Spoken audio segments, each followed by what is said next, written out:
एक बार पुनः स्वागत है आप सभी विद्यार्थियों का Subhash study centre YouTube channel पर। और जैसा कि आप सभी का हिंदी विषय का पेपर 24 मार्च 2022 दिन बृहस्पतिवार को है और आज है 20 मार्च। आज 20 मार्च हो चुका है और आपका पहला पेपर हिंदी विषय का 24 मार्च को है। और इसी 24 मार्च को टारगेट करते हुए मैं आपके लिए लेकर के आ चुका हूं हिंदी के अति महत्वपूर्ण प्रश्न जो बोर्ड परीक्षाओं में लगातार पूछे गए हैं। ये प्रश्न बोर्ड परीक्षाओं में लगातार पूछे गए हैं और यही प्रश्न आपकी बोर्ड परीक्षा 2022 में यानी 24 मार्च दिन बृहस्पतिवार के पेपर में 100% कोई न कोई यहाँ से प्रश्न आएगा या यहाँ से कई प्रश्न आपकी बोर्ड परीक्षा में पूछे जाएंगे। इसलिए इन प्रश्नों को भी आप तैयार कर लेंगे, इन प्रश्नों के उत्तरों को भी आप तैयार कर लेंगे। तो यदि आप क्लास 10th के विद्यार्थी हैं तो आज का यह वीडियो आप सभी के लिए मोस्ट इंपॉर्टेंट रहने वाला है। और साथ ही साथ यदि आप क्लास 12th के विद्यार्थी हैं तो भी यह वीडियो आप सभी के लिए महत्वपूर्ण साबित हो सकता है। तो यहाँ पर आप देख सकते हैं पहला मोस्ट इंपॉर्टेंट प्रश्न है, किसी एक संस्मरण लेखक का नाम लिखिए। उत्तर क्या हो जाएगा? कन्हैयालाल मिश्र प्रभाकर। यदि प्रश्न पूछा जाता है हिंदी के किसी एक संस्मरण लेखक का नाम लिखिए तो अब उत्तर क्या हो जाएगा? कन्हैयालाल मिश्र प्रभाकर हो जाएगा। और यहाँ पर आप देख सकते हैं दूसरा मोस्ट इंपॉर्टेंट प्रश्न, किसी एक यात्रा वृत्त लेखक का नाम लिखिए। और इस प्रश्न का उत्तर क्या हो जाएगा? राहुल सांकृत्यायन। राहुल सांकृत्यायन ऐसे लेखक हैं जिन्होंने काफी ज्यादा यात्राएं की और यात्रा के दौरान उन्होंने जो भी अनुभव किया उसी को अपनी रचनाओं के रूप में प्रस्तुत कर दिया। और इसके बाद अगला जो प्रश्न है मोस्ट इंपॉर्टेंट, कलम का सिपाही नामक कृति के लेखक हैं। और यह प्रश्न काफी ज्यादा कंफ्यूजन भी पैदा करता है बोर्ड परीक्षाओं में, क्योंकि यदि प्रश्न आ जाता है कलम का सिपाही किसकी जीवनी है तब उत्तर हो जाएगा क्या? कलम का सिपाही मुंशी प्रेमचंद जी की जीवनी है। और यदि प्रश्न आ जाता है कलम का सिपाही किस विधा की रचना है तो यह जीवनी विधा की रचना है। और यदि प्रश्न आता है कलम का सिपाही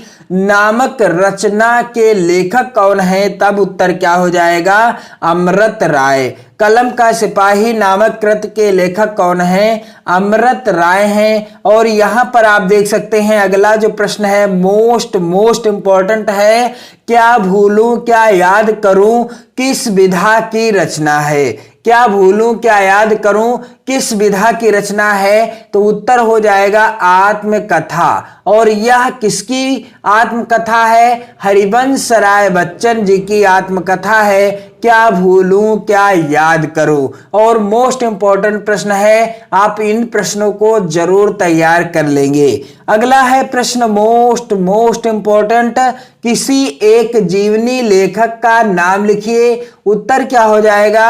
अमृत राय। अमृत राय की जीवनी का नाम क्या है? कलम का सिपाही। और कलम का सिपाही किसकी जीवनी है? मुंशी प्रेमचंद जी की जीवनी है। अगला है मेरी कॉलेज डायरी के लेखक का नाम लिखिए।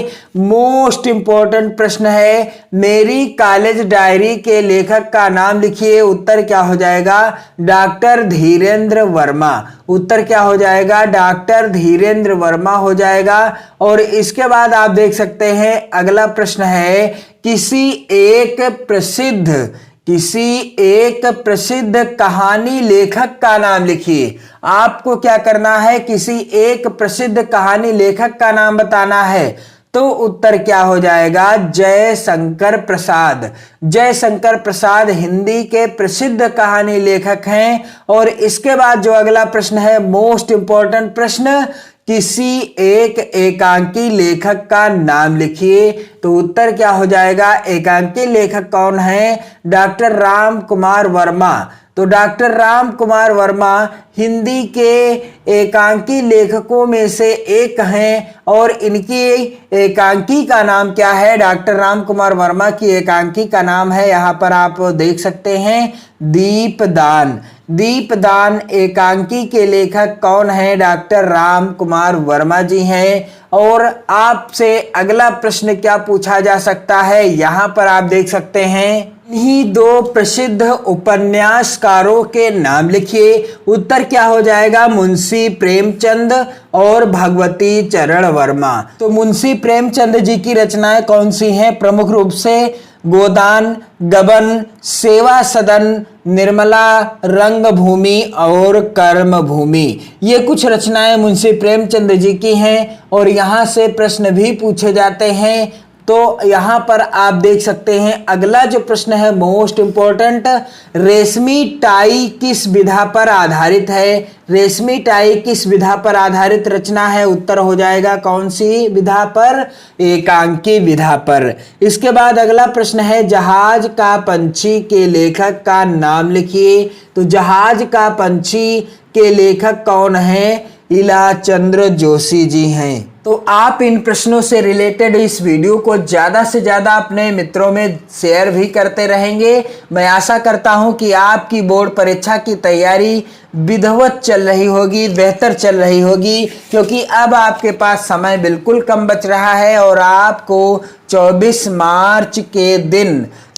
मार्च अर्थात बृहस्पतिवार के दिन बिल्कुल अच्छे से तैयार होके जाना है, अपनी तैयारी को बेहतर ढंग से करके जाना है और परीक्षा में प्रश्नों का उत्तर अच्छी तरह से देना है और अच्छे अंक प्राप्त करके अपना और अपने माता पिता, परिवारजनों का, गुरुजनों का नाम रोशन करना है। अगला है प्रश्न, रीतकाल की प्रमुख विशेषताएं बताइए। अथवा यदि प्रश्न आ जाता है रीतकाल की प्रमुख प्रवृत्तियां बताइए या रीतकाल की दो प्रमुख विशेषताएं बताइए, प्रश्न ऐसे ही पूछा जाएगा, रीतकाल की दो प्रमुख विशेषताएं बताइए। तो प्रश्न का उत्तर क्या हो जाएगा? मोस्ट इंपॉर्टेंट प्रश्न है यह। पहली विशेषता है श्रृंगार रस की प्रधानता। रीतकाल की पहली विशेषता या प्रवृत्ति क्या है? श्रृंगार रस की प्रधानता। और दूसरी क्या है? आश्रयदाताओं की प्रशंसा। रीतकाल की पहली प्रमुख विशेषता है श्रृंगार रस की प्रधानता और दूसरी है आश्रयदाताओं की प्रशंसा।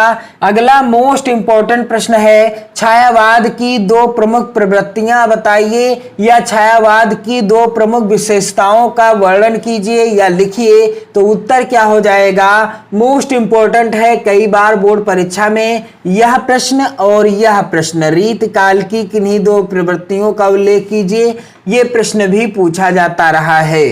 तो उत्तर क्या हो जाएगा कि छायावाद की दो प्रमुख प्रवृत्तियां, पहली है प्रकृति का मानवीकरण, बिल्कुल आसान मैंने लिखा है, आपको याद करने में भी आसानी रहेगा, प्रकृति का मानवीकरण। और दूसरी विशेषता क्या है? सौंदर्य भावना। दूसरी विशेषता क्या है छायावाद युग की? सौंदर्य भावना। इसके बाद अगला जो प्रश्न है मोस्ट इंपॉर्टेंट प्रश्न, प्रगतिवादी काव्य की दो विशेषताएं बताइए।